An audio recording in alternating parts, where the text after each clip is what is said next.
Gold, Ether.Cards Clubhouse. Cool.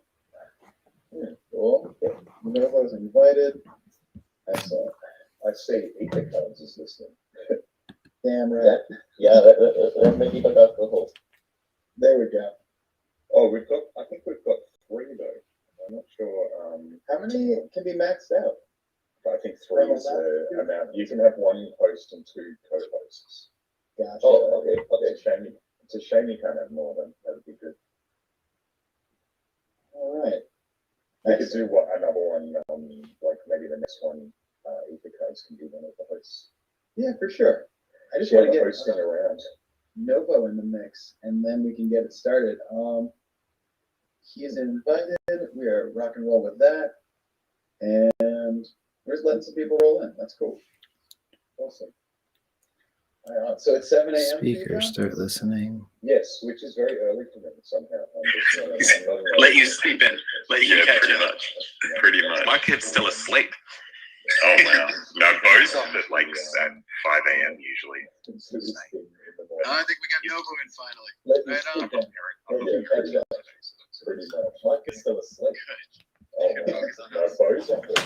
right. I think if we've got everybody, we can get this started. All right. Novo, you want to say hi real fast? Sorry, welcome all my aliens, apes, and zombies. How's everyone doing? Hey, doggy. I'm messing around. I'm messing around a little bit, and what I'm trying to do, I don't know if it's working or not. I'm trying to live stream this as well on my stream, but I don't know if it's working or not. But all right, we can just keep on talking though. All good. We'll let you mess around in the background, and we'll do a little. I don't think he's co-host yet. Hi, by the way, I haven't met you before. How you doing? I'm doing well. Yourself? Yeah, good. This is Jon Beinart, so I'm sort of operating the Toddlerpillar account. I'm not actually a 6-armed baby. Oh man, I was hoping to meet one of these days. Well, you can close your eyes and pretend. All right, well, let's see. I think we've got enough people in that I can kind of do a little intro here, thank everybody for getting involved, and then we can kick off and really talk about what's cooking. So, for those of you that don't know, my name is Ed Zipko from Superchief Gallery NFT. I'm the co-founder and director, and we are the world's first IRL NFT gallery. We opened up in March in New York City, and we beat Shanghai by 1 day to be the first one in the world. So we're really, really honored with all the artists that we've been able to bring to the NFT market. A lot of our community from us being a gallery for 10 years and then kind of opening up this new brand that's all focused on NFTs. And we've been learning a lot, making a lot of new friends in the field, and it's been amazing. So now I'm just really, really proud to be walking out Toddlerpillars, which is the first PFP project that we're really getting behind as an organization. And we think it's hyper creative, super, super cool. And it's the first one that really kind of felt right to be coming from us. So I'm really honored to introduce Jon and Tim, who is the team behind it. And they're going to be able to dive in and explain a lot about where this all came from. And before we get into that, I'm also going to thank Crypto Novo for diving in with us and co-hosting with us and running this show with us, because he's been really, really on it for a lot of the projects that we've fallen in love with over the last 6 months. And he's a really significant brain in the field. And I love hearing his opinion on shit. So we're happy and honored to have him in the mix and as well. And thirdly, I'll mention and thank Vlad and Adam and the whole team at Ether.Cards. Yeah, it's really awesome to be working with a dev team that has such a great track record and really like a vision. It's been really cool to kind of like talk with you guys and work with you guys over the last 6 months to kind of really talk about some exciting projects. And this is the first one that's coming out. So hell fucking yeah, man. Really happy. Hell yeah. Hell yeah. All right. So I guess let's kick it to Novo and Toddlerpillars and see if there's any thoughts Jon wants to start with. Is Novo a co-host yet? I'm seeing the speaker underneath. He is invited to be a co-host. Oh, let's see. How do I click that button on? You're invited to be that. Oh, I have to accept it. That'd be interesting. I have so many buttons here, and I have to look at the obvious one right in front of me. I feel so honored. I would like to start off. I like to start off just, I like bridging the gap and seeing the connections. And I just want to see how the connection was bridged between, taking an NFT and getting it into a physical gallery. One that I personally have seen in New York. So how about we start there a little bit of how is, maybe the transition in from NFTs into gallery, and then maybe we can work backwards of how you got into the NFT space. Is this one for me or for Ed? Because it's the funny thing is I also own a gallery, so we've both got physical galleries. Superchief has been a fan of Jon's and Tim's for several years. We've been watching a lot of the work that they've been doing in Australia, and just I'm a fan of both of their brains in general. And I think that seeing them create a project that felt really authentic, and it felt really bizarre, and I was one of the early fans that was following it just because I'd already been following their individual social medias.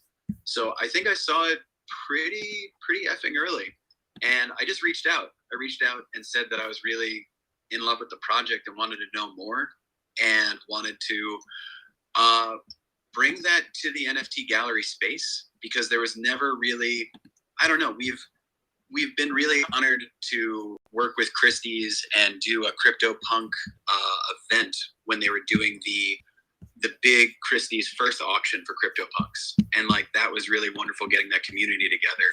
And I think that bringing these communities together, plus having it be coming from a really authentic artist space, it just felt perfect. So I kind of was just reaching out and kind of keeping fingers crossed that everybody was as cool as I thought they were, and they fucking were, and that ruled. That's been my journey with it. And that's why I asked, because I didn't know that the parallel paths that you guys both have as galleries. So I mean, sometimes people look at it as a competition, where you guys are able to collaborate, bounce ideas off of each other to get the cool stuff out there for people to see. Exactly. I've always been into community over competition. I don't know, my gallery kind of started as Beinart Gallery. We started in a fairly kind of grassroots kind of way, as a collective of artists, and worked with other galleries before we actually had a brick and mortar gallery. And I remember as we were coming up, before we were a gallery, I think I've had a brick and mortar sort of commercial gallery in Melbourne, Australia for almost 6 years now. But I remember Superchiefs from back in the day. I don't know if we ever communicated, but we've had our eyes on each other, and we share a lot of artists, because we both I think there's a lot of crossover in the sort of pop surrealist and lowbrow sort of art world, as far as my gallery doesn't exclusively show that kind of stuff, but that's definitely a part of our program. And we specialize in surreal figurative art, which I would say that Superchiefs is kind of somewhat sort of fairly specialized in that similar kind of area as well. So it's a beautiful overlap. Beautiful overlap. We've worked with a lot of the same people, and it was crazy. I had no idea that Superchief had sort of I didn't know about the NFT side of their Ed's history. I just knew about the physical gallery that was showing physical artwork, and then that was a nice surprise. And yeah, it's such an honor to be. I don't know, I love being someone who really values physical spaces, and having a physical space to see artwork. I love the idea of the Toddlerpillars, even though they're NFTs, being seen in a physical space. That's really cool. Totally. Bringing the community together is going to be so much fun, Jon. It's I think it's a really special thing when people who have an interest that is, I don't know, typically it's pretty solo, the experience of I don't know, exploring this type of art. And I think it's been really great doing it on Twitter, and then finding community there. And then the individual Discords are really cool for the different camp for each group. But I think doing it in person is so special, and it kind of takes it all to another level. So I'm really happy and excited to see all the opportunities that are coming, and then also like, yeah, there's just a lot of surprises in store, so it's really, really cool. Yeah. Totally. So part of our, I mean, before I get into anything, a part of our roadmap is, you know, next year we're having 3 in-person events for Toddler Pillar token holders, and one of them is taking place at my gallery in Melbourne, Australia, and one of them's taking place at Ed's gallery in New York. And I think we're going to do one in LA too, and I think that Ed has some plans in the area too. Getting pretty exciting. We'll keep teasing. Yeah, just tease. I won't say anything. Yeah, I got to give it to you, man. I touched on it for just a second, but like Discord, but like your Discord is killing it. It's really, really cool to see the community like percolate and be part of the process. You want to tell Novo about that a little bit? Because that was really unique and special. Yeah, I mean, I feel like it would be cool to get Garth sort of talking on that a little bit, because I feel like he has maybe a better sort of. Garth is kind of like the I guess the community manager for our Discord, and he's all over it. I used to be much more all over it, but now I'm really, really busy. But I still pop in quite frequently. But I feel like Garth has a nice little kind of. I mean, I can talk briefly about how it came to be, and just how important community is to me, and how I feel that's really the backbone of what we're doing here. And I guess just before I get Garth up, I'm just going to say, so you know, community is one of the things that I love about the PFP space, and it's also one of the things I love about the NFT space more broadly. But it really, like, you know, I just really love that, just how important community is, and how like people, I just love you wouldn't think that, you know, people would form such amazing bonds over like having a JPEG as their PFP, but it's quite amazing, and you know, it runs a lot deeper than that, you know, and I'm learning that more and more. And so when I knew that when I first sort of started, you know, when I first sort of you know, decided to put the Toddler Pillar PFP together with my friend Tim Molloy, who's the illustrator, that we needed a Discord. So I just kind of slapped something together, and someone came in and sort of like, I think the art kind of, I mean, a lot of people came in, like I promoted it pretty heavily, and people flooded in.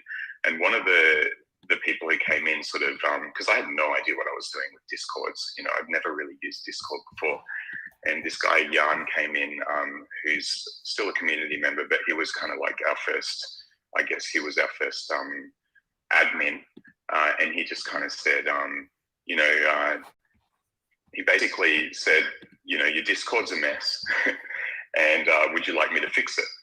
And he really loved the art. So he kind of just, I just said, yeah, please fix it. I have no idea what I'm doing here. So he just built this amazing Discord, and then there were all these other people who wanted to help out, all these who became mods, like, you know, Garth and Haley, and, you know, I'm not going to mention everyone because there's so many people, and just all these people who are sort of willing to sort of build this community with me for free, just for the love of the Toddler Pillars, and they're, you know, who were really passionate about the project, and they've built this beautiful thing. And now, you know, I guess we, you know, we're really focused on, you know, just making the space really, really engaging. And I think one of the things that's quite special about the Discord is, you know,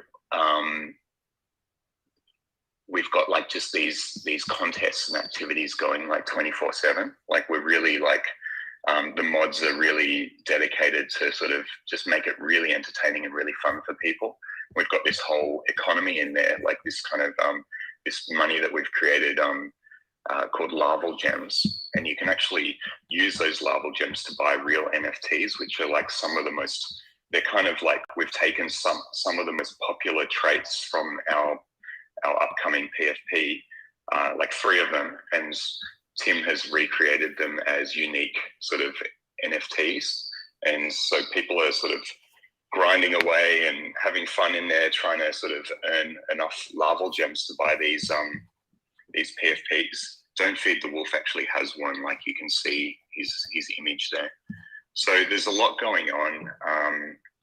And I think another thing that has really brought this community together and made this community like really solid is during our process. I haven't sort of gone into our project that much, but we have 888 traits.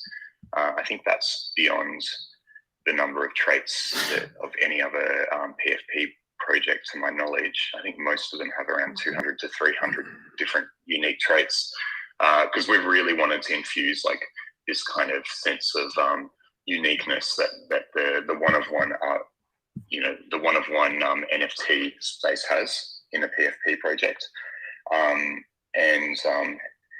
So Tim Molloy, our artist, has been slaving away creating all of these traits, and he's finished now. But basically, the community was very, very involved during the inception of the traits. We had like a channel in our Discord which is one of the most popular channels, where people were just, suggesting the most outrageous, bizarre and surreal trait ideas. And so many, loads of them have been implemented in the actual project. So I think there's this real sense that our community are like our collaborators, like they're on this journey with us, they're co-creators, and that's really something that everyone feels in our community. I think, everyone's kind of contributed to it in some way.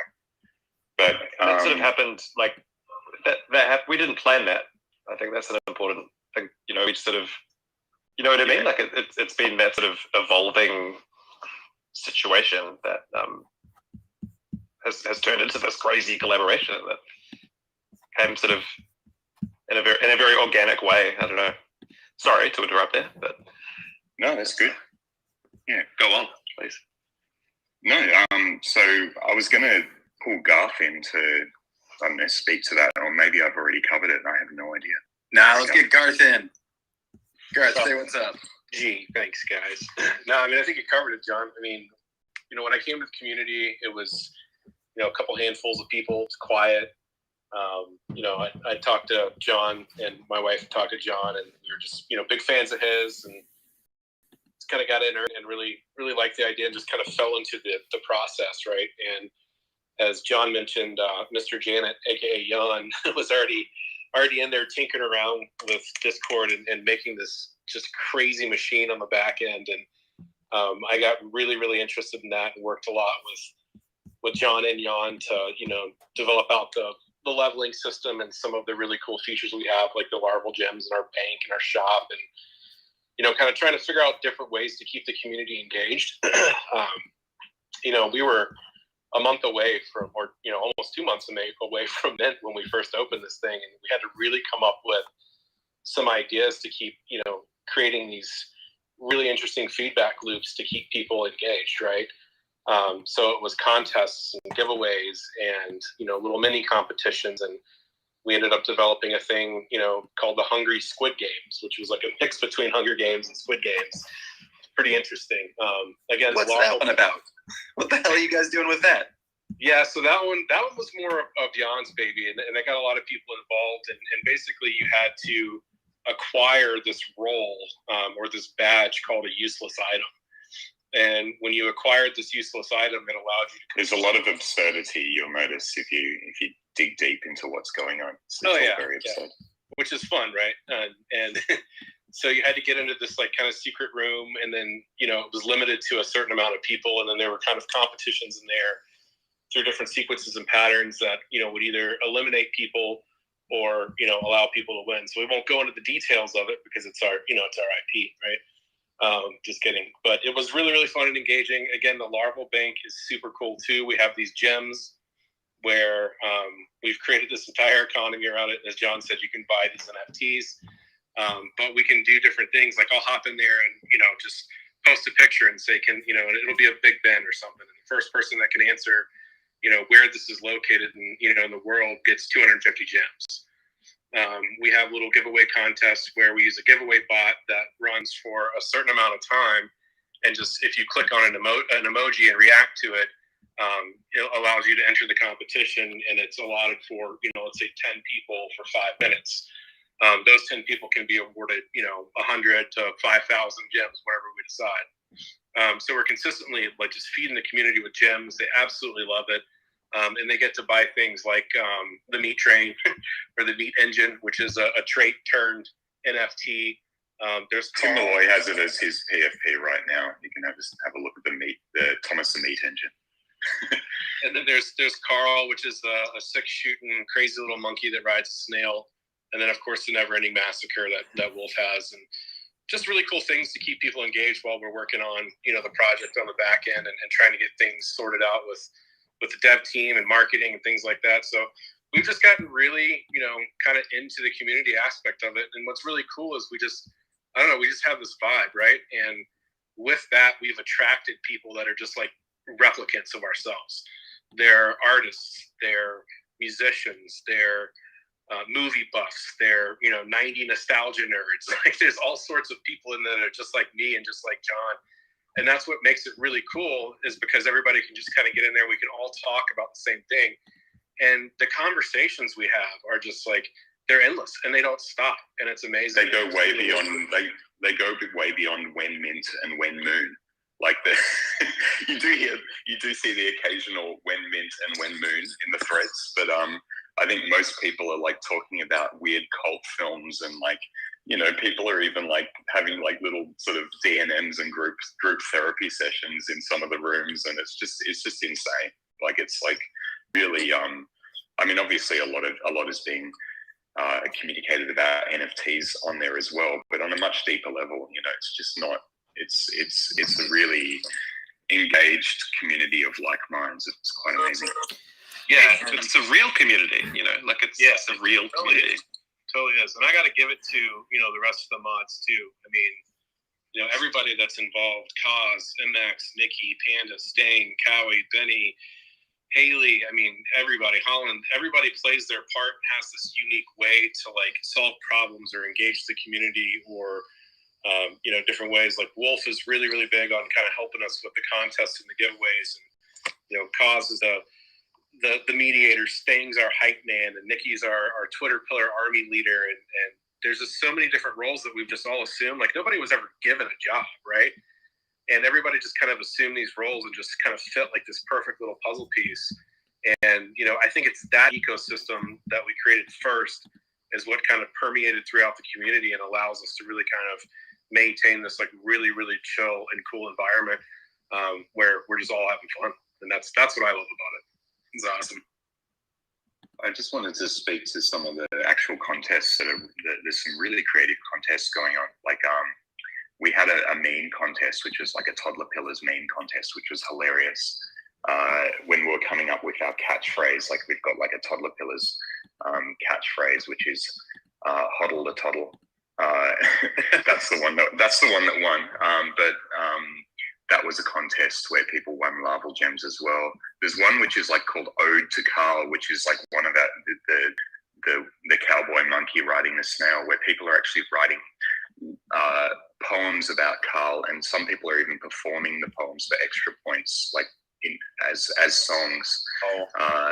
It's just insane. Like there's so many different things going on. I think there's a pumpkin carving contest now where people are carving toddler pillar themed pumpkins, and we're going to have like a toddler pillar themed Halloween dress up contest coming soon. So it's like really it's really quite amazing. Yeah. Jon, I realized that we kind of did it a little backwards. This has all been really awesome, but Jon, would you like to tell us about Toddlerpillars and where they come from? Oh, you want to talk about Toddlerpillars?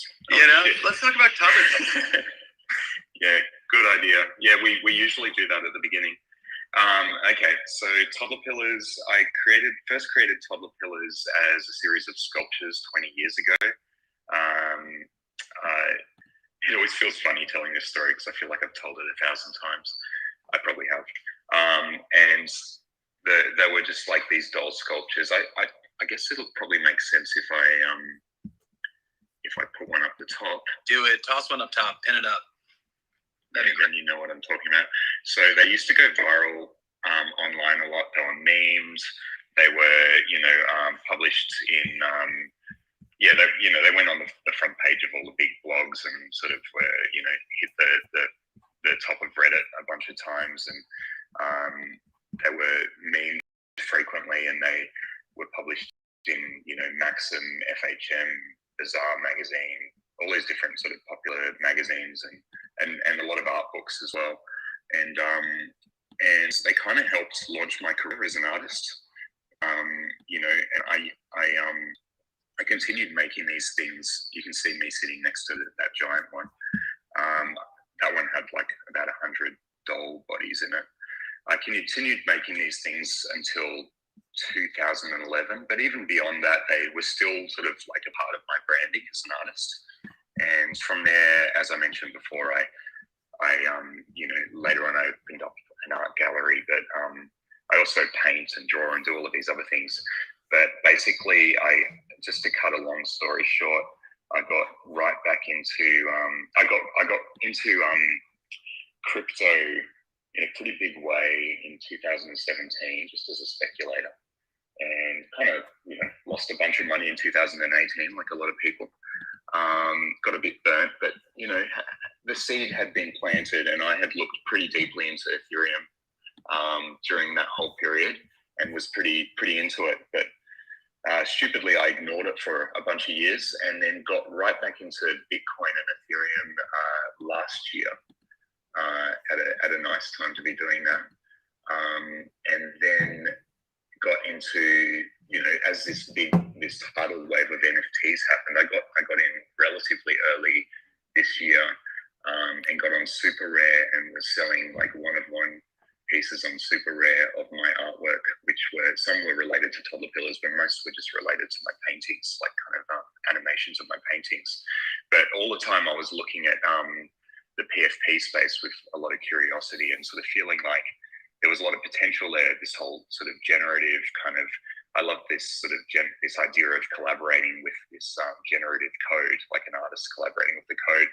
But I felt there weren't a lot of artists in the space. Like there were a lot of teams who were employing illustrators to illustrate projects, but I felt like there was a lot of scope for artists to get in. And that's not to say that there weren't artists in the space, but just not a lot. So I approached Tim and asked if he would like to bring my Toddlerpillars back to life on the blockchain, and with his sort of amazing art style. And he agreed. And this was, I don't know, maybe 2 months ago. And there's been just this tidal wave of activity since Tim drawing like 888 traits for these little guys.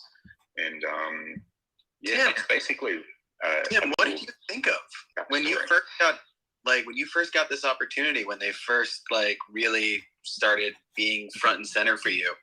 Like, what was it like? Like before the real tidal wave of working on it, 24 hours a day, when you were just looking at the sculptures and thinking about this, what was that like? Well, there wasn't really a lot of time before, so, I remember I'm in the same room where, I'm in lockdown, so I'm always in this room. That's changing in a day, freedom. I get a call from Jon. I think I might have messaged him about something. I can't remember, but he said, I've been meaning to talk to you about something. And I said, oh yeah, what's up? And he brought up this idea, and we had a little talk about it. I was sort of pacing back and forth, and I was thinking, shit, I'm about to, I've just had some prints arrive, I've got my own, been doing my own thing for my whole life, really. I'm a exhibiting artist in Jon's gallery, and I sell paintings on Instagram, and I make I was just about to drop my first print run, and I've got a coloring book that is almost done. I've just got to basically create the PDF and send it to the printers, and all of this stuff is boiling away, and I've been building up to it in my own space. I get this call from Jon, and I'm thinking, oh, okay, this is going to be a lot of work. But and I would have dismissed it outright from anyone on the planet aside from Jon.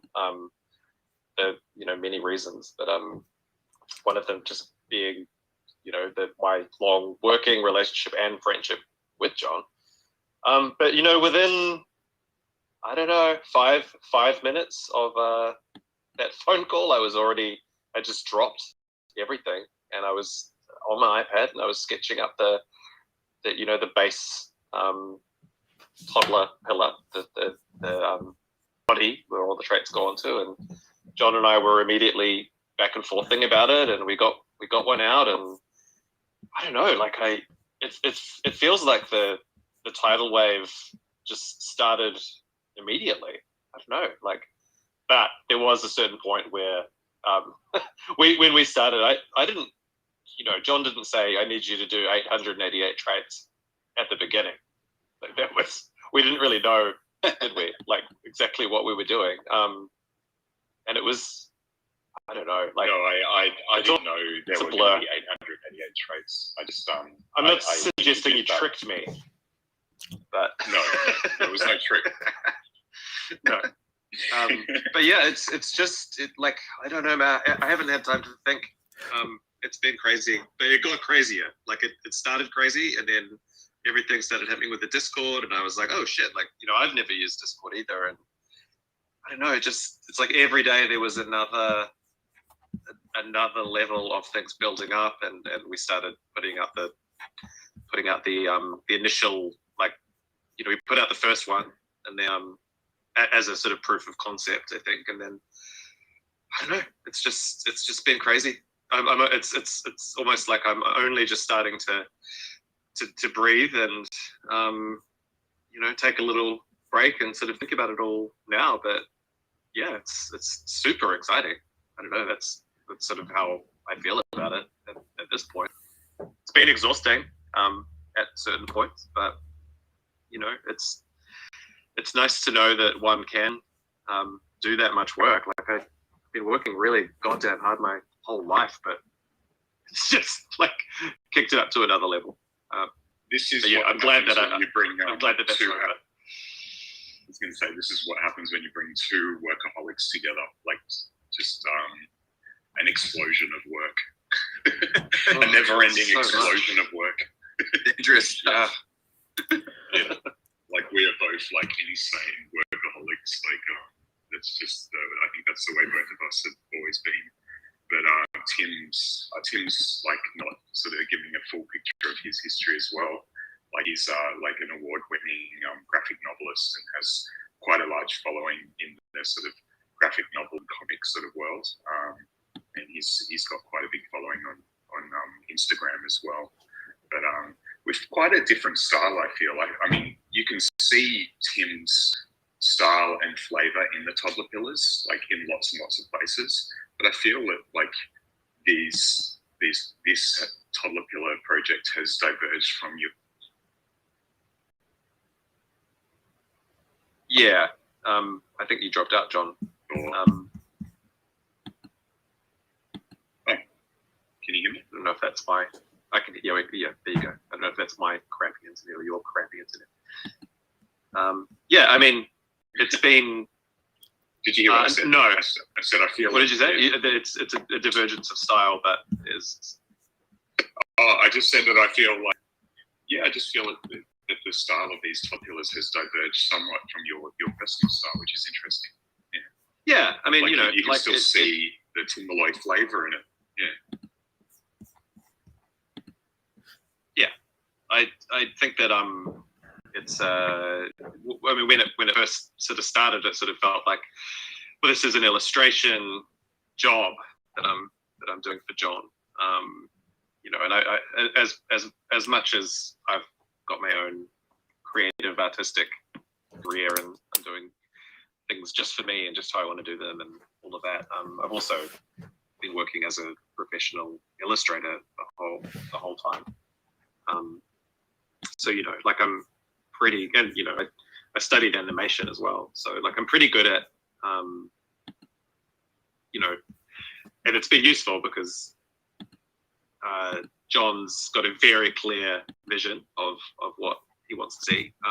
It's been super collaborative, but Jon's been involved with the look and the feel and the overall vibe of the whole project. Like it's not like I've been out on a limb. I'm doing my own thing with it, and Jon's just okayed everything. And it's also not that I've been this sort of puppet that Jon has worked the strings for every step of the way. It's been very, very collaborative, and I think that's what it looks like.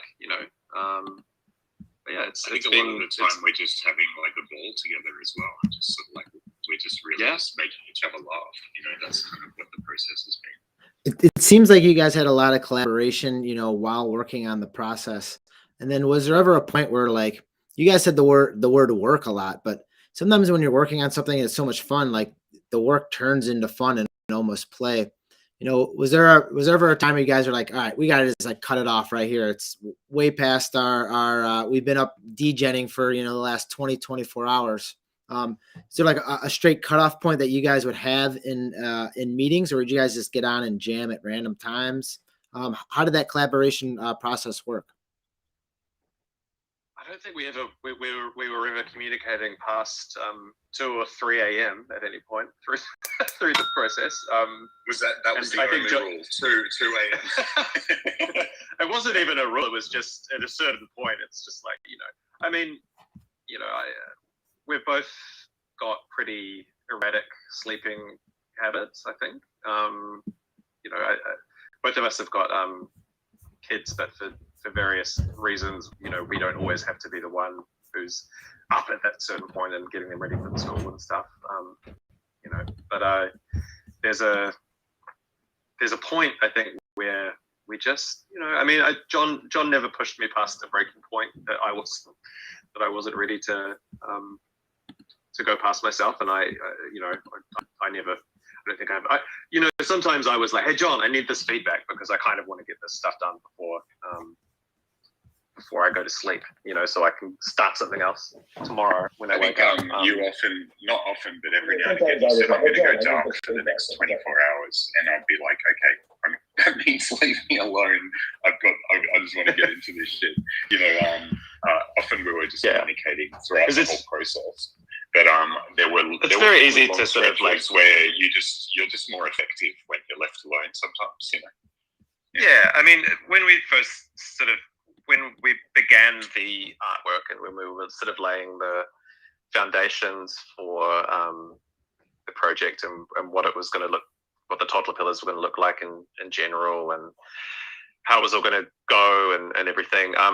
We were working a lot more hand in glove, I think, just to get it looking right. And then, certain traits, there was a lot more collaboration than others. But it's like every single trait, but you can't have an hour of back and forth about every single thing about it, especially towards the end. It was just like, towards the end, I was doing at least 20, sometimes 30 traits a day, just to get it all done. Holy shit. Yeah, it was insane. I would say, I just. Sorry, you go. Go on. No, you go. I was just going to say briefly. A lot of people have been saying like it's like every trait is its own NFT. Like that's something we hear commonly on the Discord and all over the place. And that's because like the files are extremely high resolution, and if you look at like one of these 6,000 by 6,000 pixel files and zoom right in, you will see like the detail that you can't see just from looking at the PFP. You'll see so like there's worlds within worlds kind of thing. It's there's just so many little stories going on in there. Especially on top of the heads and the top hands and like in the chest vortex. There's just like so much going on. So I love the world building, just like the little ways you can be sneaking in everywhere. There's more story everywhere.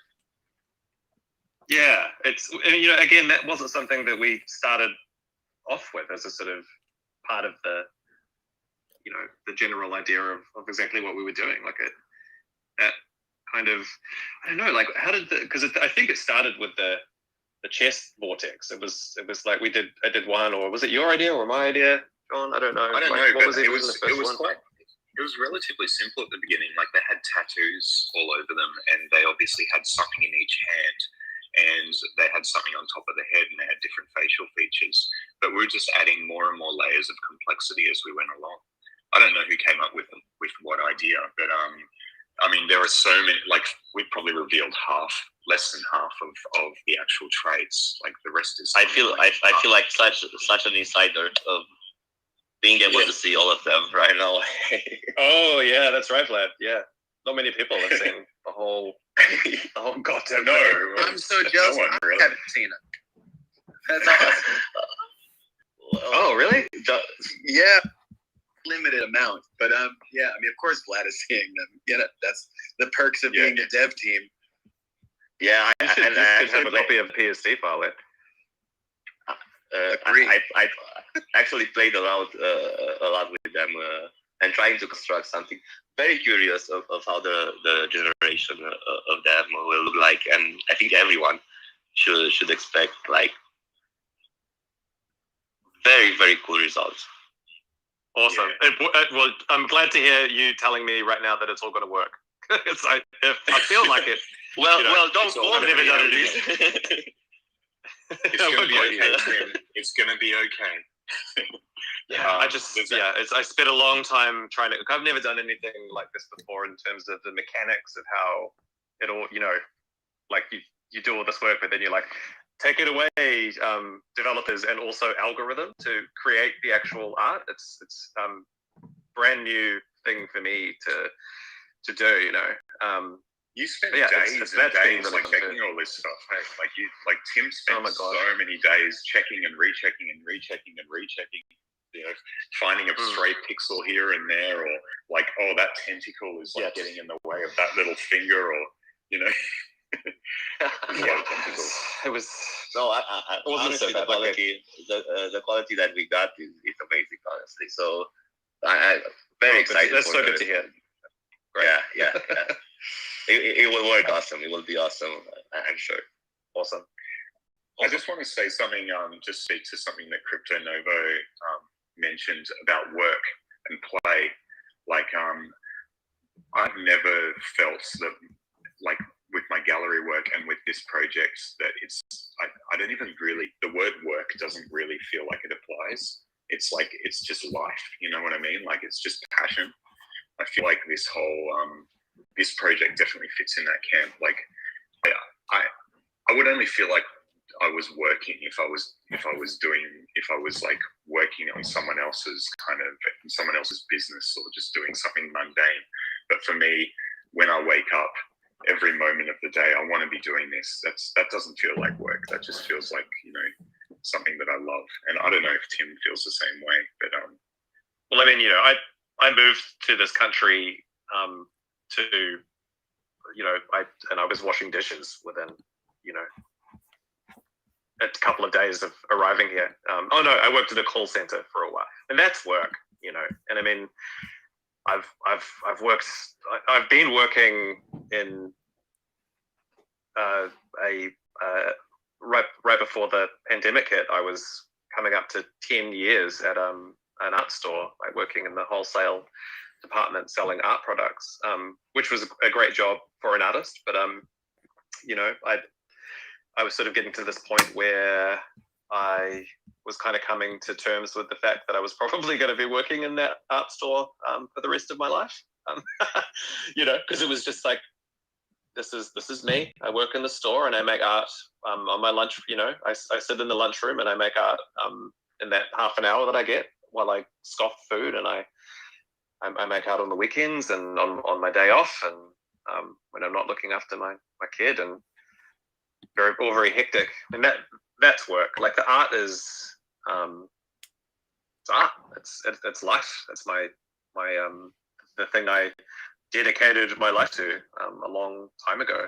So one thing that I've had the pleasure of doing is meeting a lot of artists, a lot of developers throughout the space. I don't make very much. I try to make as many friends as I can. That's why, I thank Ed for having me on this, and also inviting me when I was in New York to the physical gallery as well. But hearing your guys' stories, this like right now, that's what I like to hear is like the communication and how it was not actually like physically made, but how those relationships are made. Cause that's what the true bond is in this whole NFT thing, is those bonds and relationships, which is the stake of value within any project. And I'm seeing on your guys' Discord, just it's like you guys are saying, it's so active. I mean, since we got on at 3 o'clock to now, I mean, I have to page down just to catch up with what's going on. And it just shows the true strength that you guys have had just with communicating with your group members. And you even said it yourselves where they're helping organically grow what you guys have established for, I mean, heck, Jon, was it over 20 years when this idea came? And now we're able to take a creation 20 years later and bring it into a new technology that's helping multiple artists and not only creating organic growth, but its own organic like community and ecosystem where, you know, you're creating mini jobs out of this. This stuff is getting displayed within galleries that people are going to see. And that's why I'm really excited about not only the NFT space, but reaching out to new members of it, very similar to the ones that are speaking right now. So thank you guys for bringing this to my light. Ed, you know, this is the reason I walked into your guys' gallery, very opening and inviting. And now I'm hearing another side of another story of transition of this NFT space is changing people's lives, just like we heard Tim talk about. Change my life is changing more and more. So I guess it's not more of a question than more of a statement that, you know, the friendships and bonds, it's not work, it's turning into fun. And here we are just having fun on a Thursday, just jamming out. I guess my question is like the thought and creation from 20 years back, what was the original like concept from this? Was it like a baby picture? Was it just being out in nature by a caterpillar? Was it just, I don't know. What was the origin story of this concept? I like to be pretty honest about this part of it.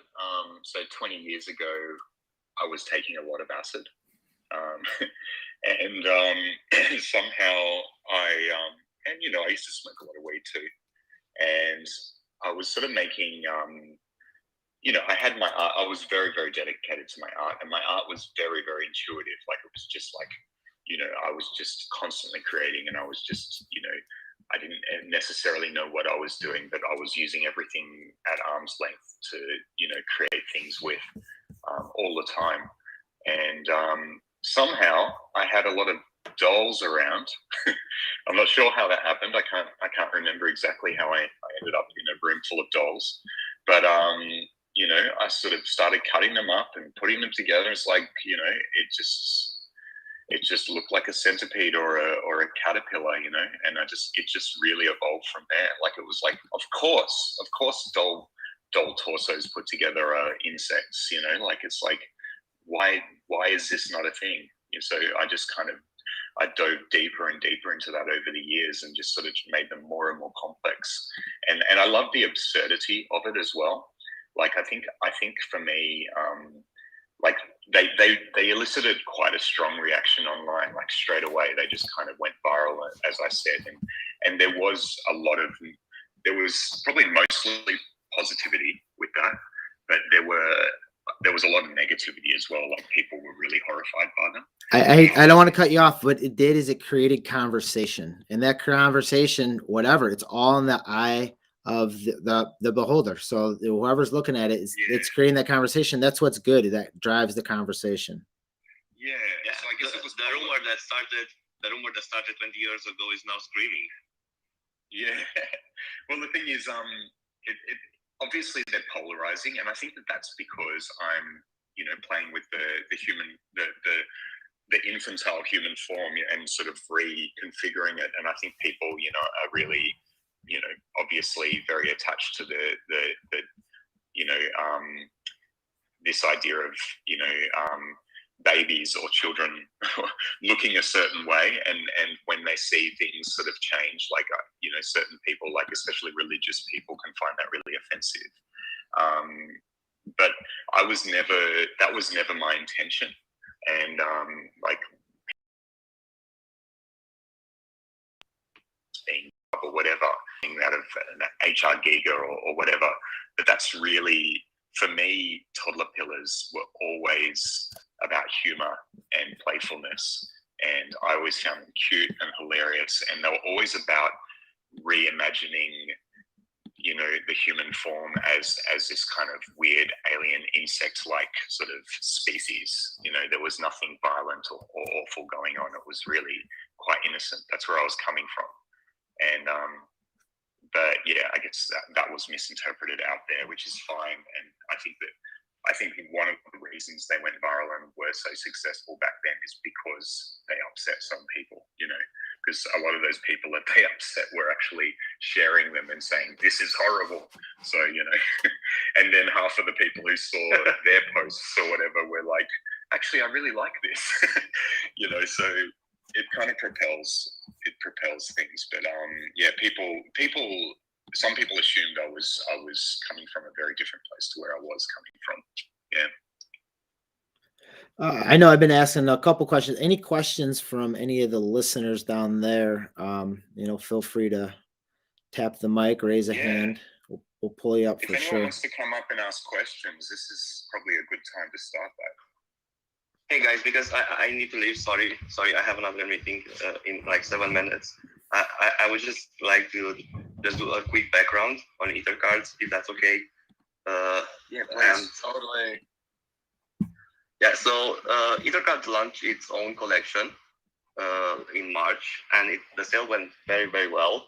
And that gave us this amazing opportunity to partner with projects like Toddlerpillars or Mike Tyson or Steve Aoki or LaMelo Ball, and create this platform where artists, entertainers, and athletes can launch these special NFTs with utility trades and even with dynamic trades.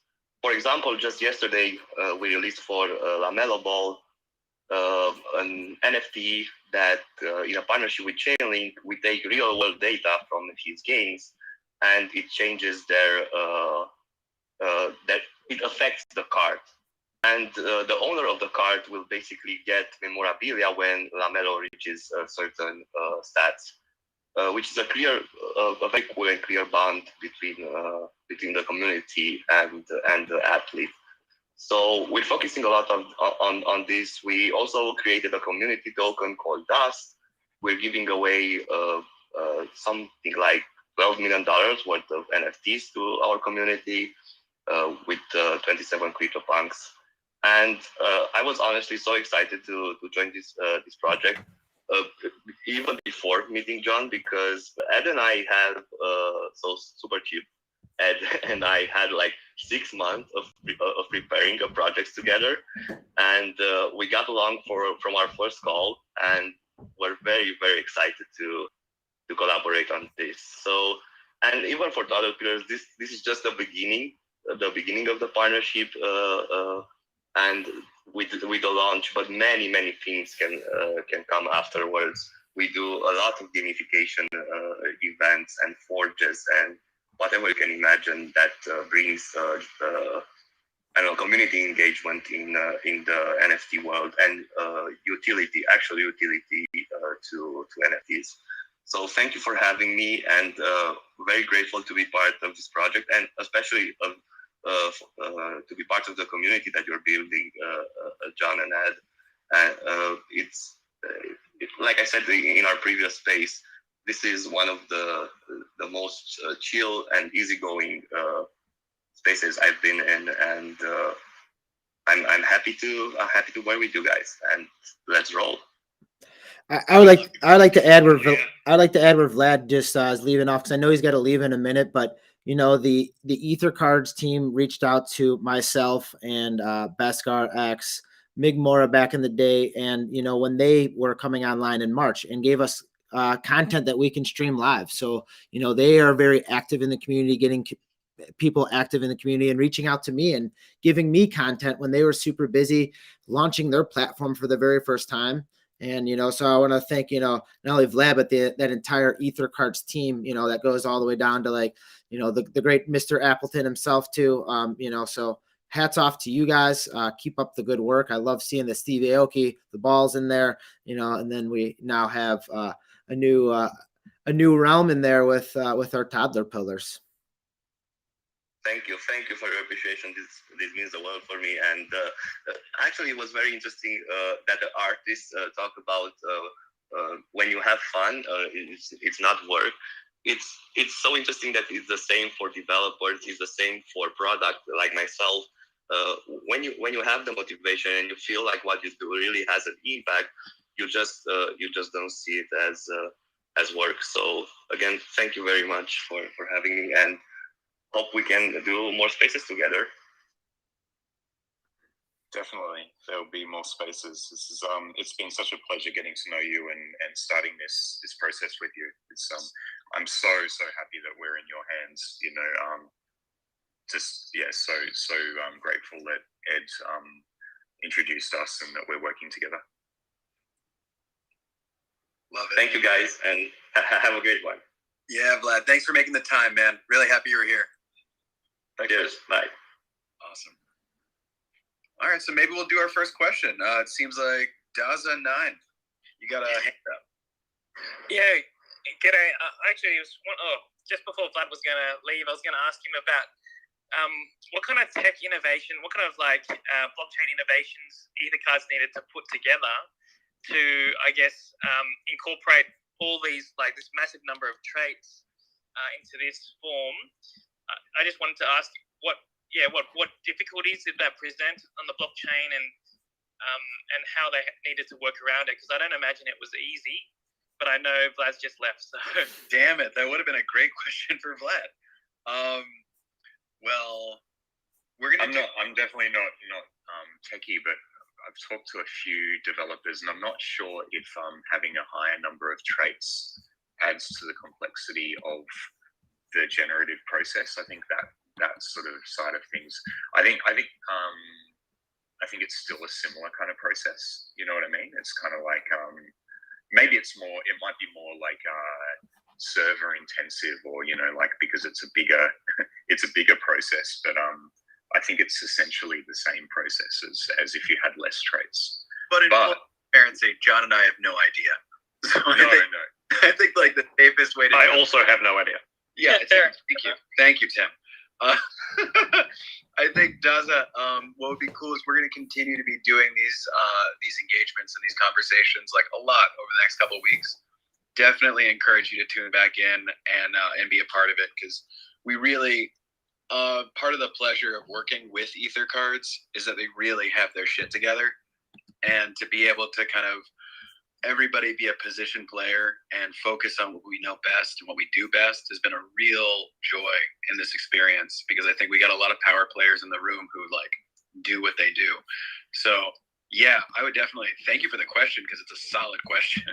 Cheers. I think we should have a sort of one of these where the whole dev team's here just kind of answering questions like that. That'd be really cool. Yeah, that'll be the one where they host. Absolutely. Yeah, for sure. We're looking forward to that for sure. Let's see what Don't Feed the Wolf has to say.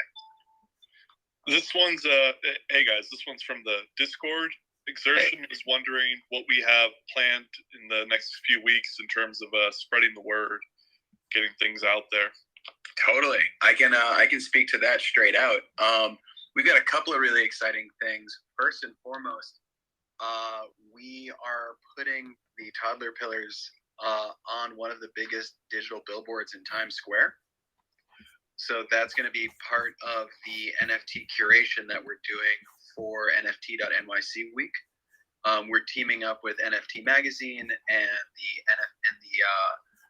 the Crypto Art Fair to take over this giant billboard and put projects that we're really proud of and excited about. So actually, if anybody in this chat is in New York or planning to be in New York for NFT.NYC, come hang out on Tuesday, November 2nd at 12:30 at the Red Steps in Times Square.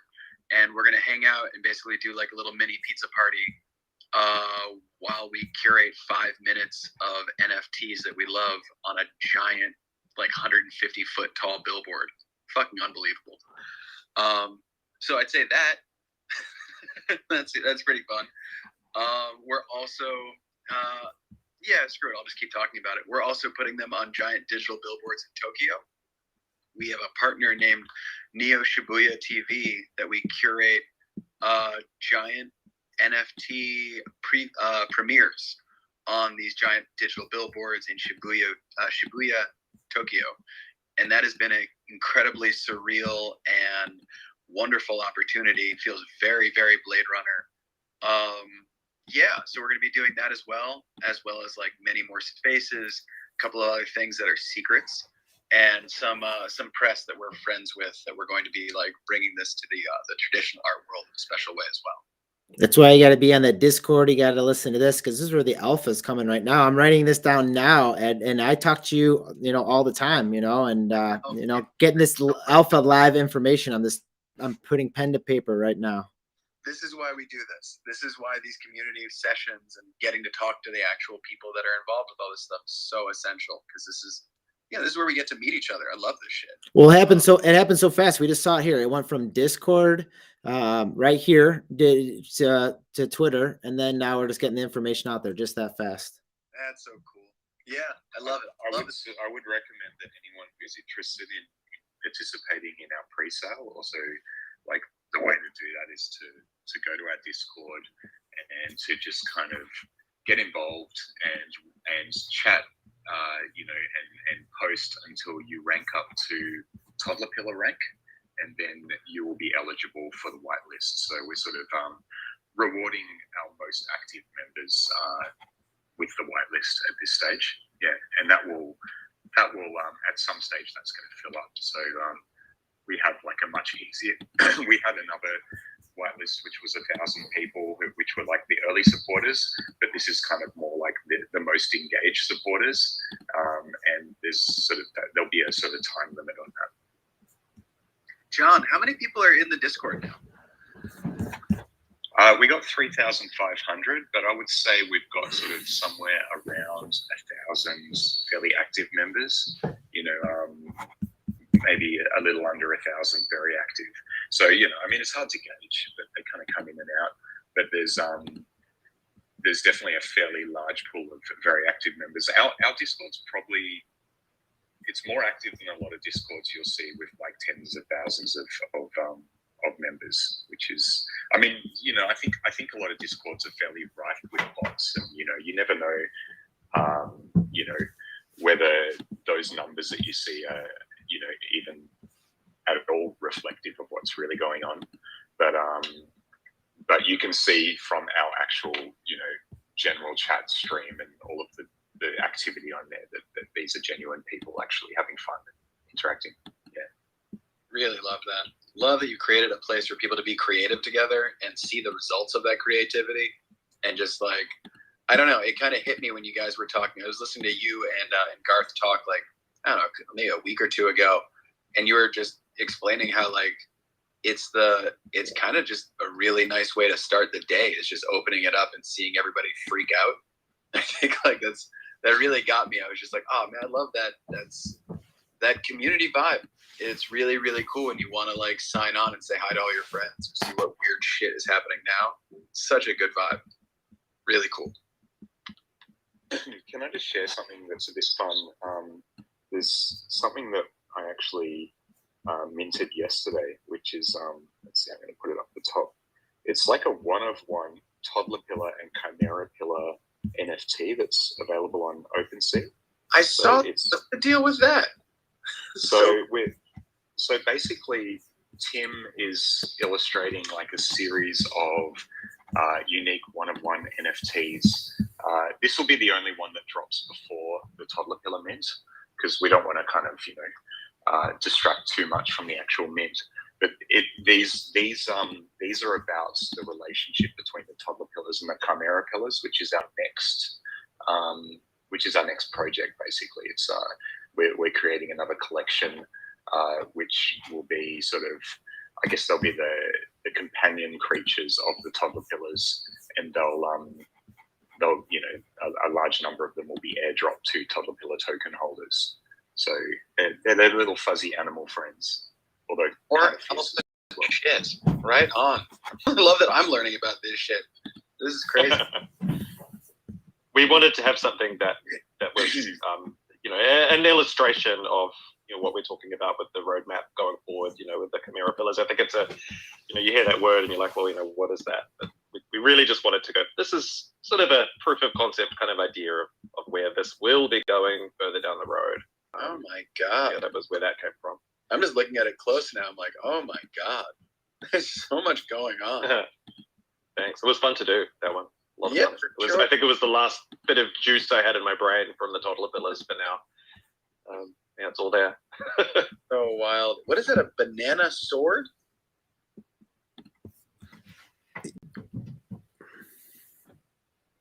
Oh, did I lose everybody?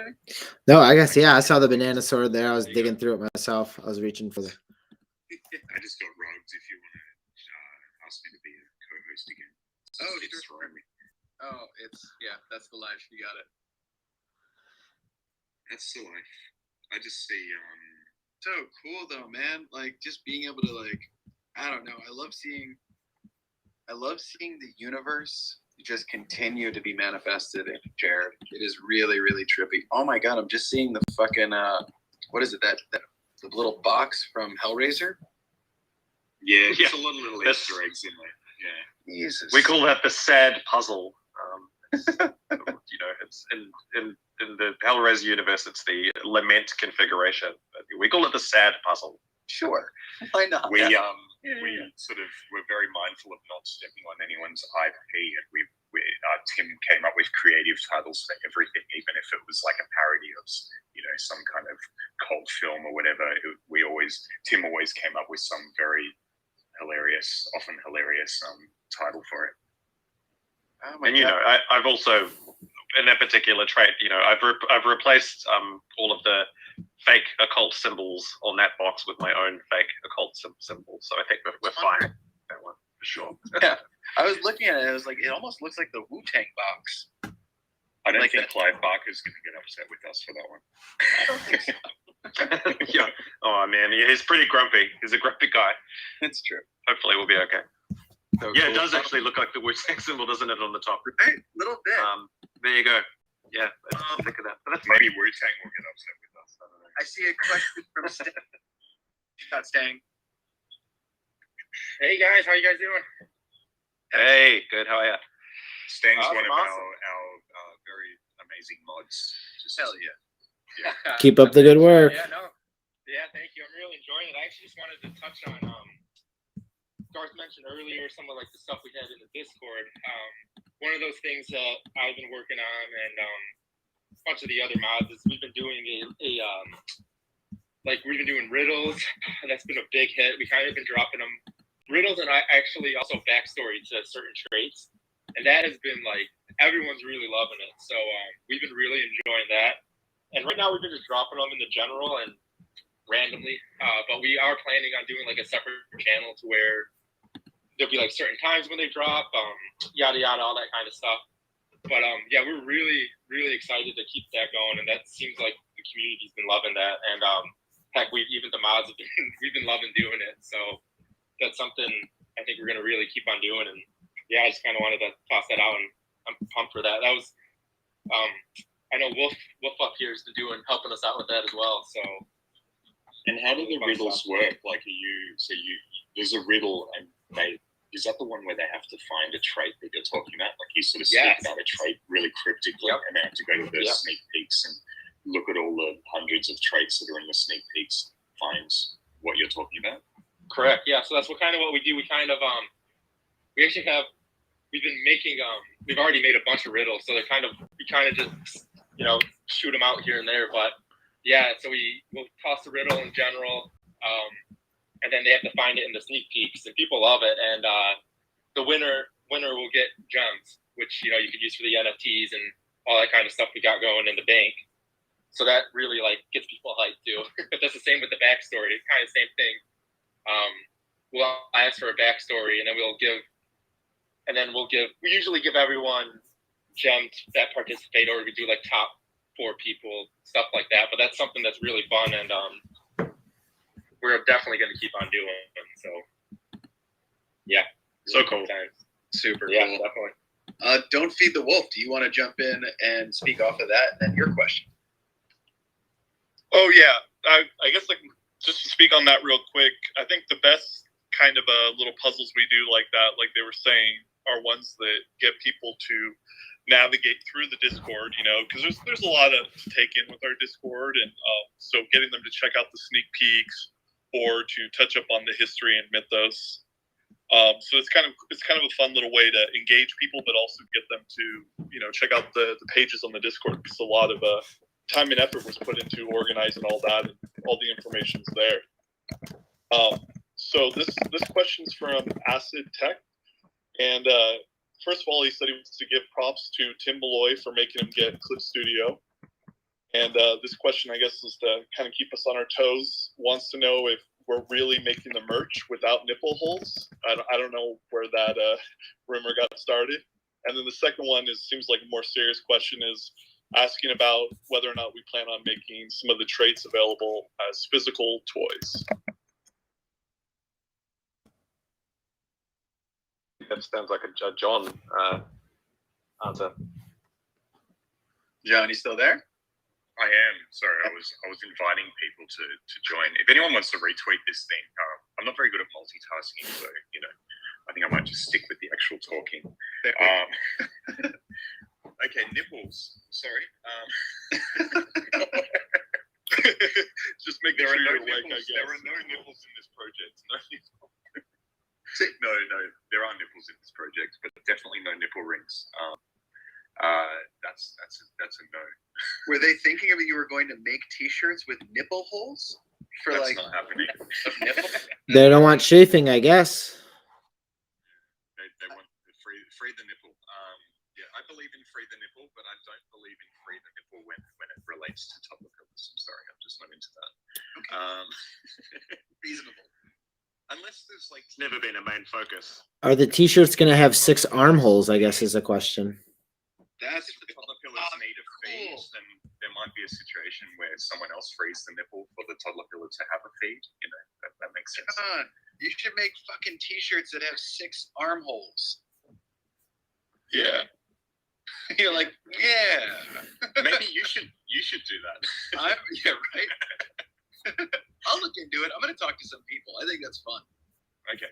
So Yeah, one thing that It is a wild idea. I did hear you talk about the toys and the traits. Yeah. So yeah. So that is something that I'll be investigating next year. It's a part of the roadmap. I want to team up with one of those kind of vinyl toy companies, or just some kind of lowbrow sort of, or pop surrealist kind of toy company that's sort of interested in collaborating with us to make a series of toys.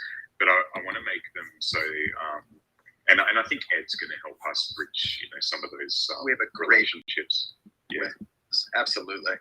yeah. So Ed's probably going to be involved in a bunch of this kind of stuff, like non-NFT stuff that Toddlerpillars will bridge into, because we're going to sort of get involved in a lot of different areas, not just NFTs. But NFTs will be like the backbone, I guess, of all the things that we do. But what I envision, and I don't know, I've mentioned it a bunch of times, and that sort of part of me worries that someone's going to copy the idea, because I think it's a really cool idea. But I'm just going to say it anyway, because I'm really stoked about it. I want to make a toddlerpillar toy that's kind of like a Mr. Potato Head. So you get this blank toddlerpillar, and it's got little holes in it, like the Mr. Amazing. Potato Head. And all the little traits can be kind of switched and changed. So you get like a bag full of these kind of traits. And then I guess if you've got the toy, like you can get various skin types and skin colors. And I guess they'll be posable as well. But you can, every now and again, we can release more traits as a little kind of pack that you can add to them. So that's kind of one of the plans. And I hope that we can find a company to help us realize that. Yeah. Oh, this is so brilliant. Yeah, that's really exciting, man. I'm super into that. Yeah. And we've got. So is this the first time I've actually said this in front of you? Because it's certainly. I've got so many dreams, and this is one. This is the Mr. Potato Head angle isn't on our roadmap, but the vinyl toy angle is on our roadmap. But I really would love to make it interactive and have it reflects the NFT in that kind of random generation kind of vibe, No, that's brilliant. I'm super into that. Yeah. Okay, let's do it. Great answer to a great question. And let's ask what you got, my crypto guy. Also, what's up to Van Minute? Good to see you in the room. But we'll still ask the question, my crypto guy. What you got? Hello, everyone. Can you hear me? Yes. Great. I first want to say to Stang in response to all the little riddles they're doing, the stories, love them. It's been amazing. And I love reading everyone's stories to the backgrounds of all these traits. It's so funny, so creative, and part of what makes this Discord so great as well. But my question is a two-part, and maybe the two parts will be combined. So the first part is about the larval gems. Obviously, there's these targets to aim for, these sort of unique NFTs. But what happens at the end when there's some larval gems left over? And perhaps that might tie into my second question, which is, I know you've spoken in the past about a possibility of a game for the Toddlerpillars. Can you give us any sort of more thoughts about what that might look like, what you're thinking? Yeah, so I mean, the way I envision it is that there'll always be something to it, even once we've sold out of these NFTs that are available in our shop for larval gems. We'll release more things basically. There'll also be opportunities to buy actual Toddlerpillars with larval gems as well. And you know, we have lots of plans that have not yet been revealed for larval gems as well. So there's always going to be something to spend larval gems on, and some of those ideas will be, to be revealed basically. What was the second part? You asked that question. The game, the card game. Oh, the game. Okay. Yeah. So I mean, this is a part of, like, the vinyl toy one is a part of the roadmap as a solid thing. That's a definite. The part of the roadmap that relates to the gamification, at this stage, I've committed to looking into it and investigating all the possibilities early next year. And I'm very into the idea, and I really want to add utility by creating some blockchain-based game based on the Toddlerpillars. But I don't want to I'm not at the point where I understand it enough to kind of commit to like saying this is happening 100%. But I believe it will happen. And after listening to Vlad talk about how his platform, so the Ether.Cards platform, it appears is actually that's being built into it, like the ability to gamify NFTs. And since we're being launched by that platform, it would make sense to work with Vlad on that or their team. We haven't had that conversation yet, but my vision of what the game could be is, and I don't know how viable this is yet, is that it could be like some kind of almost Pokemon card-like game where there are certain traits that you can kind of almost like fight Toddlerpillars against each other. And there are certain traits that have magical properties and can sort of score different points on each other. And I like the idea of there being some kind of cryptocurrency that's native to Toddlerpillars, which can be earned through battles and can be burnt through battling, and basically like it's just some sort of fun game where there's an actual kind of play to earn element to it. Yeah, that's my little fantasy without knowing that I'm really fully understanding the tech behind it. Yeah. I just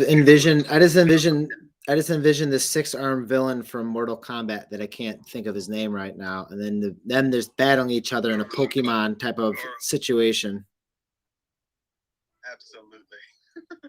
And it's Goro. Thank you. There you go, Goro. Super cool. All right. Does anybody else have a question? Feel free to raise your hand. We're just kind of running through the bigger picture and make sure everybody knows the story behind all this. And there's one thing that I heard with Ether.Cards prior, just how they are gamifying a lot of things within the space, and they've done it with their own Ether.Cards as far as getting the dust out there for raffles for punks, and then how they're updating current basketball stats on the back of player cards to keep those things live. I mean, live stats based on your NFTs is pretty cool stuff. So very good development team from the Ether.Cards, which, we've seen, or I've seen from the beginning once they, dropped in March, April timeframe until now, and just them reaching out to the community, which is just super huge and super good to hear. Any other questions from anyone down there that are in the listening aisle? Back up as a co-host again. I got rugged again. There's something wrong with my internet. It's not me. I'm not doing it. No, we have terrible internet in Australia. They haven't updated it. Goddamn country. It's the worst. The what? Yeah. It's not we do not have the internet that a developed nation should have, unfortunately. Happy. Anyway, it's another story. Glad you're here. Let's see. All right, I think we've got request here and there. All right. So let's talk about, maybe can we talk about a little bit about, I was amazed when I walked in. There's a physical art gallery in Chicago, but when I walked into the art gallery in New York, talk about a little bit about how, people can look at it at their screens in their own homes, but actually seeing it up in a gallery, actually, I think it adds a whole nother dimension to it. Can you guys speak of that being, people who have been in the art scene longer than I have, people who have their own physical galleries, and, you see pieces probably in and out of your galleries, but how does this one stick out? Because I remember, Oh man, it's awesome. Wait, what do you remember? Sorry. It's just like the how eye-catching NFTs are, or the digital displays when I walk into physical galleries compared to just, looking on the screen at my house or, thumbing through it on my phone. I think it's something that we get to really go through every day, which has been really awesome, is watching people have that experience, watching people come inside and like really get to walk through the exhibition and see it on these like really, really like crisp and thin digital canvases. They're like our artwork is shown on these displays that like they're as thin as your phone, and a lot of people that are coming in didn't really know that this is what NFTs could be, didn't realize that this is something that exists like beyond a phone or beyond a laptop or beyond a ledger. It doesn't just exist in your wallet. You can actually like live with the work, and I think that's been really. Are they mounted to the walls? What's that? These displays, are they mounted to the walls in your gallery? I've obviously never been, because I'm stuck in Australia. I'll send you some photo. Yeah, man, they're mounted to the wall, like just but flush. It's like it's really, really sleek. So if you put your phone, if you like hold your phone flat to the wall, if you've got a case on it, your phone is thicker than the display, thicker than the screen. So it's gorgeous, and really like, we've got 4K projectors and really want to kind of create an environment. So when you come in, not only are there, really super futuristic high-end digital displays, but also there's small displays next to those as well that have like a QR code, so you can kind of like, without even talking to us, you can go and find information about the artwork. You can purchase the artwork. We really like guiding people through and talking about the backstories from everybody, because we know personally like 90% of the artists that we show. I mean, we curate everything, but we really know these people, and we really like care about these people and give a shit and like know the history. So it's really fun to talk about it and to kind of like give people context to who these people are and why we love them. I mean, beyond just like the aesthetic and beyond the experience of like seeing their work, really like the context of where it's coming from is so big. And I think that's been really special to share with people, as opening the first NFT gallery space in the world was a crazy situation in general.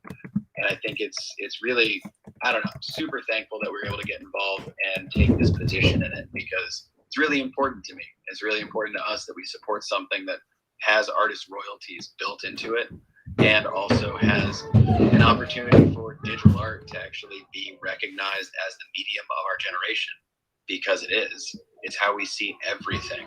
And I think that allowing allowing that onboarding of those artists into the art world at large is something that we haven't seen since graffiti and street art finally got accepted like 25 years ago, 25 years ago. And that I was part of that community in New York and Brooklyn, and I got to see all of my friends and see this community explode.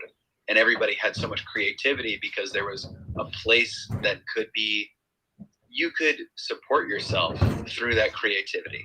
And I think that kind of renaissance is just starting to happen now with digital artwork, with NFTs. And I think it's an incredible moment. So seeing it in person creates, especially the way that we've got it set up, because we really didn't want it to feel like a Best Buy. Like I wanted it to feel like this is a gallery, and it has this, I don't know, it's for anybody that's coming to NFT.NYC, really, please come through. We're open every day from 12 to 6 with events almost every night. And it feels like it's being taken really seriously. It's been really cool to do that for this. I've been there. It is awesome. I plan on going back at some point during NFT NYC. If I ever make it to south of the equator on the other end of the world to Australia, I'll definitely hit up Jon's gallery as well. Hell yeah. Because I've never been really art minded, but that's one thing that the last time I was in an art gallery was probably when I was in high school, to tell you the truth. And when I walked in, and it was just awesome. I mean, just seeing those pieces of work on the wall, and I was in awe. I mean, it just really was jaw dropping to me. And then that you get to talk to, people that were there that actually know about these things. So then you actually to get that interaction. And that's what I love about these spaces that we're able to talk to. We're able to talk to, Jon and Tim and Garth and get the ins and outs of it from a developer standpoint, from an artist standpoint, from the origin story to the back end story to, what Ether.Cards are doing next. You're getting the whole spectrum of this. And it just adds to the story of why so many people are on your guys' Discord. I mean, your Discord's awesome. I mean, you're getting questions like just filtered in right now. And, your mods are all about, getting this interaction going. And that's what it is that organic growth that we're going to see this come to the next level. These 6 arms are going to be coming together as just one unit here, which is pretty cool. Yeah, I'm really resonating with everything you guys are saying. And I've got a question actually. My team's based over in Europe, and we're coming across for NFT NYC, and like Superchief, obviously your gallery is like a number one stop off as part of the trip. But I was just wondering, is there anything like toddler pillar related? Like I'm just presuming, Jon, that you're gonna be stuck, not able to get across. But is there anything if community members can make the journey where we can hang out in the physical space? Is there a plan for everything? We have a special moment planned where we're going to be meeting on Tuesday at between 12 and 12:30 at the Red Steps in Times Square, because we're doing we're curating some toddler pillars up on one of the largest digital billboards in Times Square, actually. So yeah, that's so exciting. Like when I saw that, and also Tokyo, I was like, oh my god, this is literally the craziest thing in the world, because people are gonna see it. Just people have no idea what the fuck it's about. They're gonna look up and be like, what on earth is that? 150 feet tall, dude. Absolutely. Oh, are there ideas to what's going up, or is it top secret? Say again? Are there any ideas to what's gonna hit the billboard, or is it that's all secret? Yeah. It's about the reveal. Yeah. It won't be. Cool. I think it's because it's before. What is it? Is it before the? Oh, it's before the drop for sure. It's before the drop, so it won't be. We won't be doing any massive reveal or anything. Not a full. It's a tease. Yeah, there'll be a tease.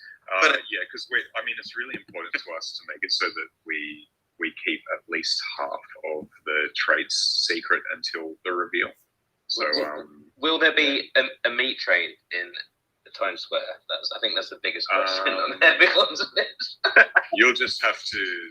I'll leave that to your imagination. It's not even allowed. This is in the 70s. Oh, it's insane. Awesome. Thank you so much for the question, man. Right on. And again, Tim, your avatar is hypnotic. Thank you. But look, just speaking to that billboard thing, I just have to say again, like how amazed and unreal that is for me, just as an artist, to think that this something that I drew is going to be 100 feet tall and like more than one location in the world. Like, the hell, it's crazy to me, crazy and amazing, and like I don't know, I feel grateful. So thank you for that. Right on. For sure. It's an exciting year for all of us, man. This is a great year. Hey, your hard work's paying off in epic proportions from friends around you. So one, you've earned it, and two, we'll be there to represent if you can't. You know, I mean, I don't know when I'm actually speaking at the event, but I have that time circled, and hopefully I can just walk outside and be part of it, because you know I want to be part of that community. I want to be hanging out there with Ed and everyone else. You know, supporting cool things and cool projects like this. And you know, I back again, like I didn't know very much about it up until, you know, an hour and a half ago, and it just builds and builds. I mean, I knew about it from what I saw and heard, you know, with Ed and Super Chief when I was out in New York last. But you know, just hearing all these stories come up and even these awesome questions. Anyone else have a question, you know, that you want to ask? Feel free, come on up. If anyone wants to talk as well and ask questions in person, yeah, just request. Like we'd love to hear you. So don't feed the wolf. What you got? This is another one from community member Day Day, and he wanted to know, what do your friends and family think about the Toddlerpillars? And maybe we can start with Tim.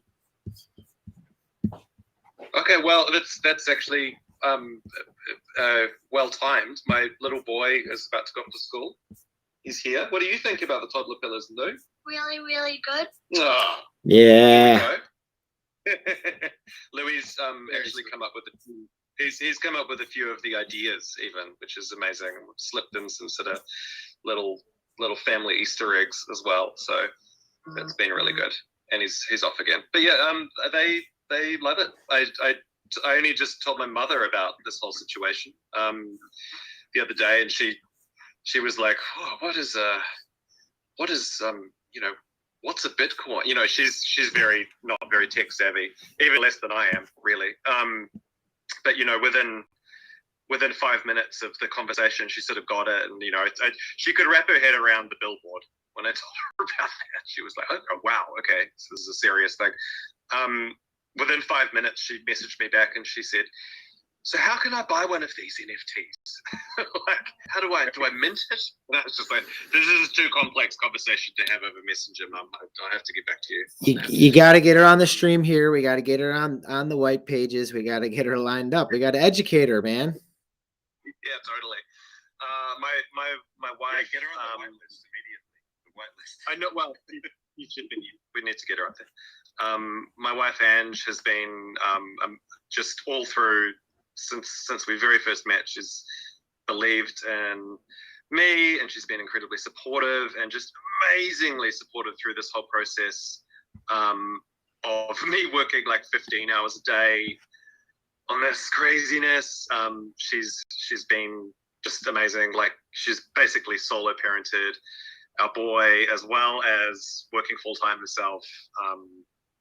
And you know, she loves it. She thinks they're crazy. So you know, like nothing but support and excitement from the people around me. How about you, John? Yeah, I mean, my family's pretty used to me being a bit strange, I guess. And, you know, like I said, I created the Toddlerpillar doll sculptures 20 years ago, so there's no surprises here. I mean, they're all baffled by the tech, obviously. That my parents keep asking questions, and my mum's got no hope of ever understanding any of this, which is fine. But she's very excited, and my parents are very, very proud and supportive, and my whole family is very intrigued. My son, I've got an 8-year-old who's very creative himself, and we've even put some Easter eggs of some of his creations as traits as well, like and also a childhood toy. So my son's very good at drawing, and there's like we're not showing it, but there's like one of the traits is like this kid's drawing, which is actually his drawing, which is really cool. Like kind of on a piece of paper that he's holding. and also my son creates animations on YouTube, and Tim made a plushie of the main character. So and that, my family's really supportive and excited and happy for me, I guess. I showed it to my mom and it blew her mind. She's I mean, she like raised me being obsessed with like Garbage Pail Kids, so she knows, like she saw it, and then it's like, this is such a spiritual successor to that kind of situation. Like, this is super fucking creative. You look at it and there's always more to look at, and that was always like the fun part of that kind of energy, where it's just like seeing something that you hadn't seen before, and then seeing something that like, it feels subversive, but it's also really, like lighthearted. I think there's a really special niche that Jon and Tim were able to put together and find. So I think this is awesome. Yeah, the family response has been very positive. I grew up on Garbage Pail Kids as well, and I feel like growing up on Garbage Pail Kids at one age, and then at a more formative age, at sort of more teen to adult age, taking a lot of acid, it's kind of like the toddler pillars were inevitable. I don't know. I feel like Are you saying product? Kids plus acid equals toddler pillars. Are you saying product placement in early '80s, stickers and cards? Is that what you're saying? Because I had the same thing, as where I was a collector of those things, and I actually just bought some old Garbage Pail Kids from my local comic book shop, who someone brought them in, and it's just it is bringing back and looping back those old collectibles into into our minds, into our images now, because that's what we knew growing up, and that's what we hung around growing up. Totally, definitely. I don't think it was never like, we didn't set out to sort of mimic or even relate what we're doing to the Garbage Pail Kids, but I definitely see I can see the relationship. There's like a heritage there, I think at a certain point we kind of went, it's kind of a little bit like the Garbage Pail Kids, but it was we were well down the road. But yeah, it was deep into it at that point. You guys are definitely your own lane, so I don't think it's a worry. I think it's more just, it's nice to have something that continues a lineage and kind of like speaks to a place we've all been. It's kind of fun, but I like that this thing isn't like, you guys are a million miles away from it because there aren't names that are like directly tied to the visual content in any way.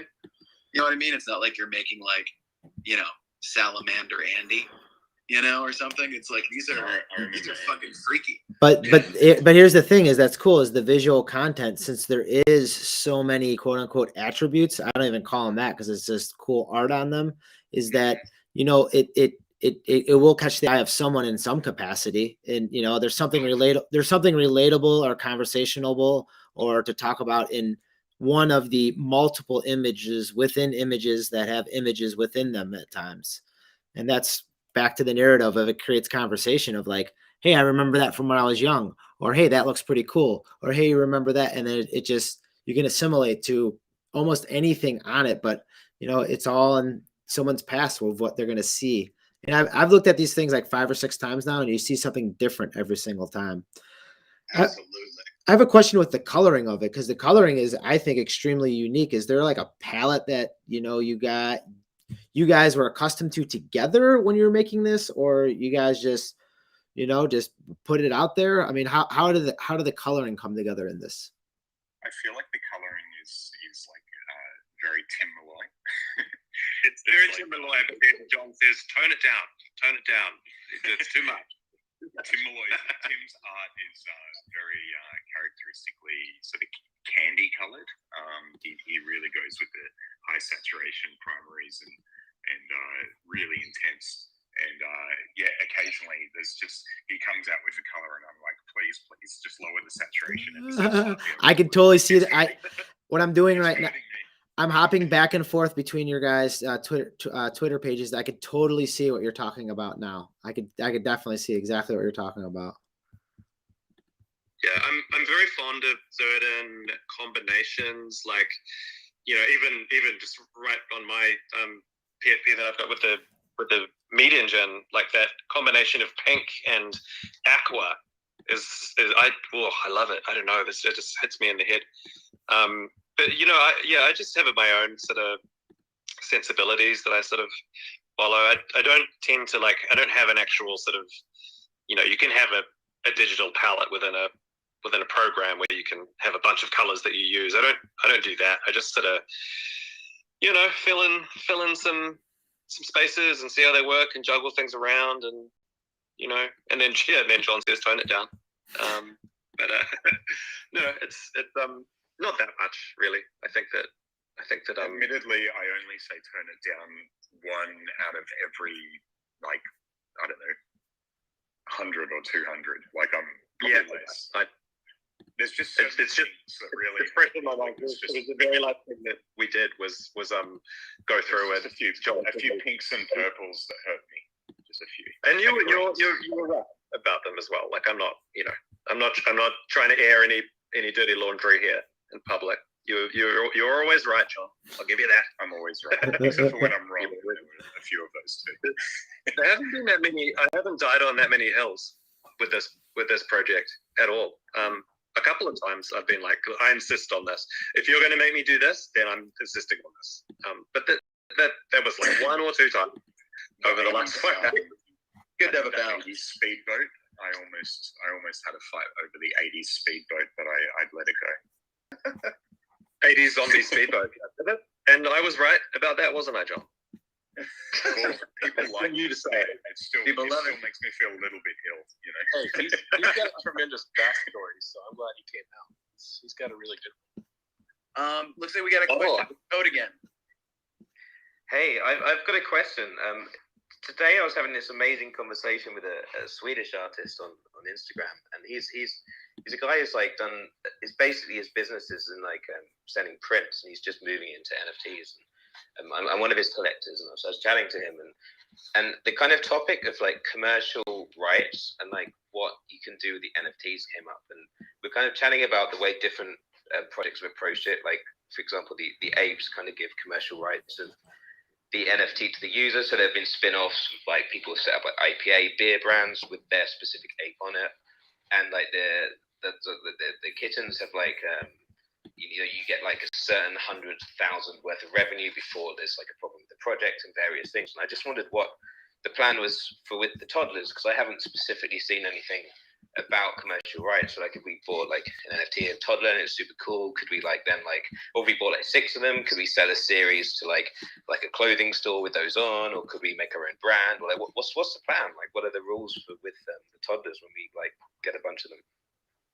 We went down that same route as Bored Apes and so many other projects now. And basically, if you own, it's in the roadmap, but there's a lot in the roadmap, so it's easy to overlook something like this.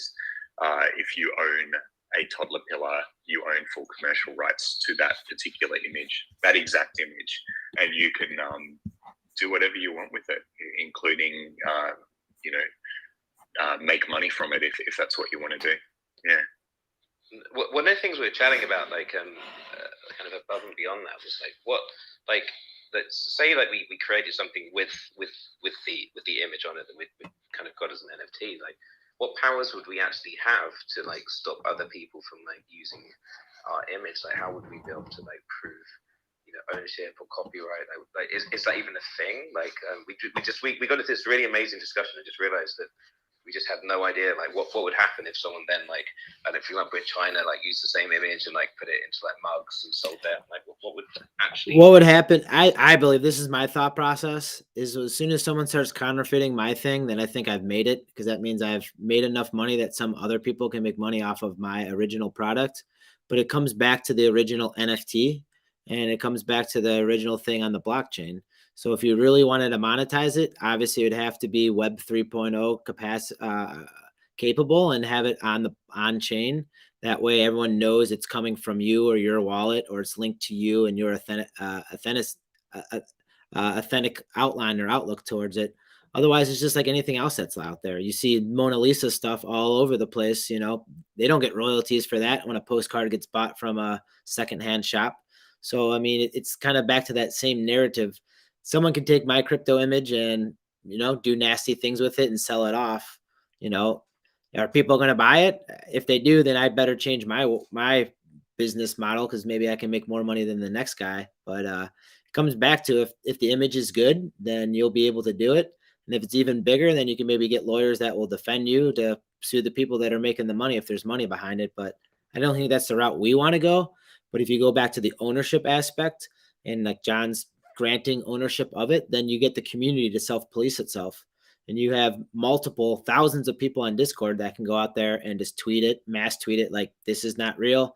This is a fake. Stay away from this person. And that's what it's going to come down to in the future, because you really can't rely on anyone else but your social network circles.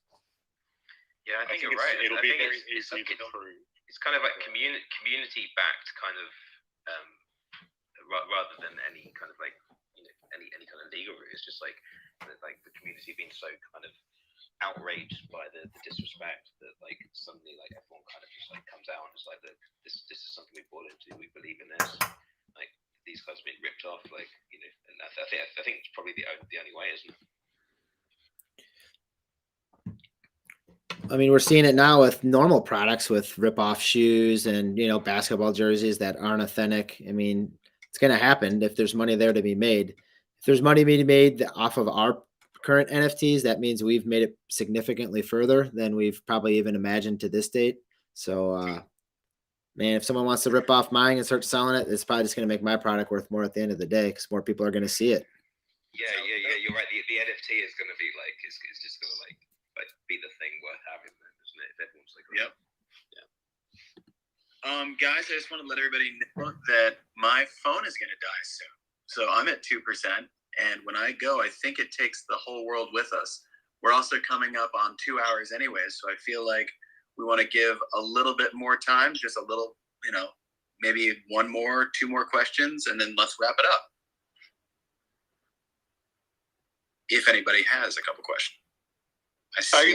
I got one more from the community real quick. Yeah, hit me.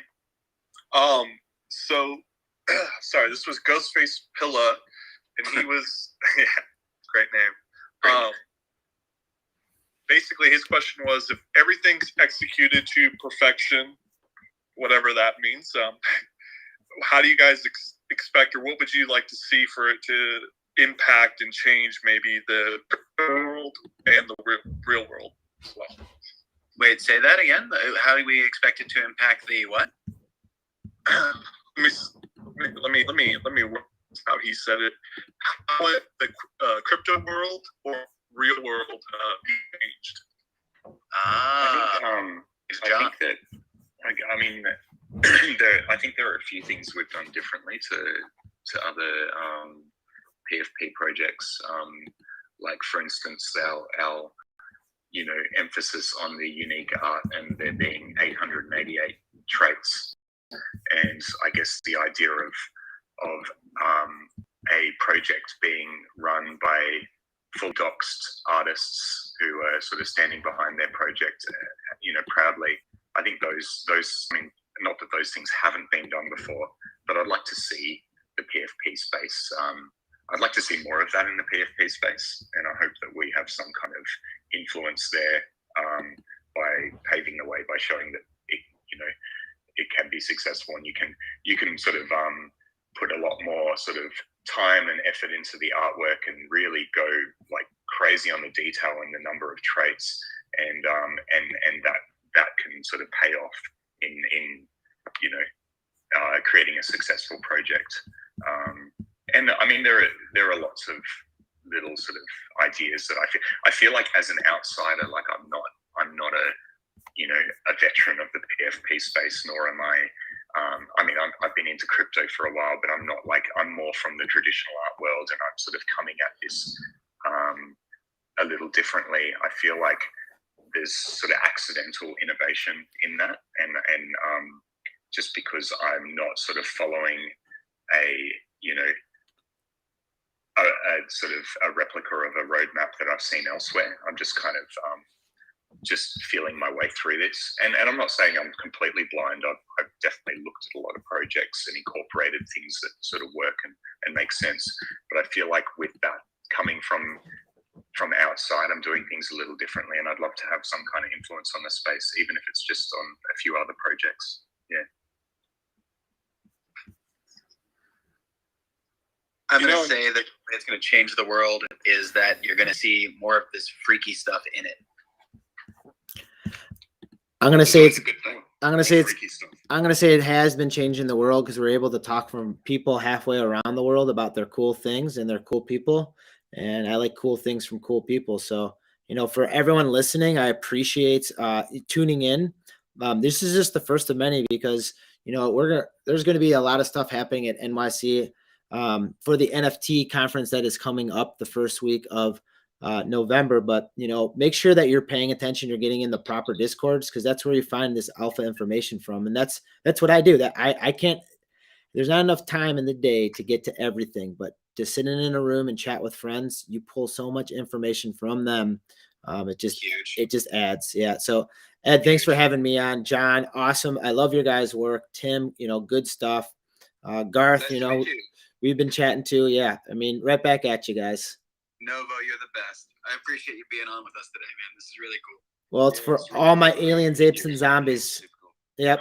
All my aliens, apes, and zombies. Just stay positive and love life. I'm going to check out now because I'm going to go pick up my kids from school. We're talking about family. It's some family time. So I'm out. Peace.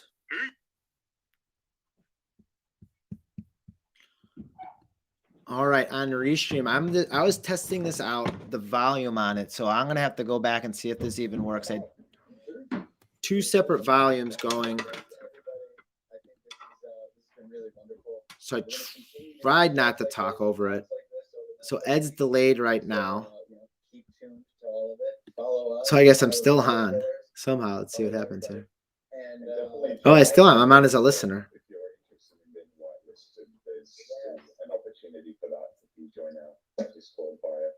So I'm going to see how that sound works next time because I can't do this because it's delayed. They asked me. So I'm going to put an exit on this. And then I'm going to hit some drum loops up here because I like to for my exit song. And if it works. And that's Crypto Novo saying stay positive and love life. That's all we got. So cool. Tried it out, worked it out, see if it works out. Feel free to take a look at this. Almost 400,000 views. Let's get some positivity going back in this world. This is Crypto Novo saying, stay positive and love life. Need a filter. Check this out. Peace.